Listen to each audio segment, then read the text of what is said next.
Deprem anında en güvenli 3 yer neresi? Deprem anında panik yapmak yerine doğru yerde olmanız hayat kurtarabilir. Peki en güvenli yerler nereler? Yatak yanları. Özellikle ağır mobilyalardan uzak bir yatak kenarı, üstünüze düşecek eşyalardan korunmak için güvenli bir alandır. Yüksek ve sağlam eşyaların yanında üçgen bölge. Büyük dolap veya masa yanları düşmeyen cisimlerle oluşturduğu üçgen boşluk sayesinde hayatta kalma şansını artırır.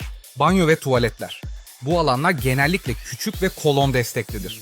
Bu da onları yapısal olarak daha sağlam hale getirir. Bu yerleri biliyor muydunuz? Sizin de bildiğiniz farklı güvenli alanlar varsa yorumlara mutlaka yazın. Unutmayın, bilgi paylaşmak hayat kurtarabilir.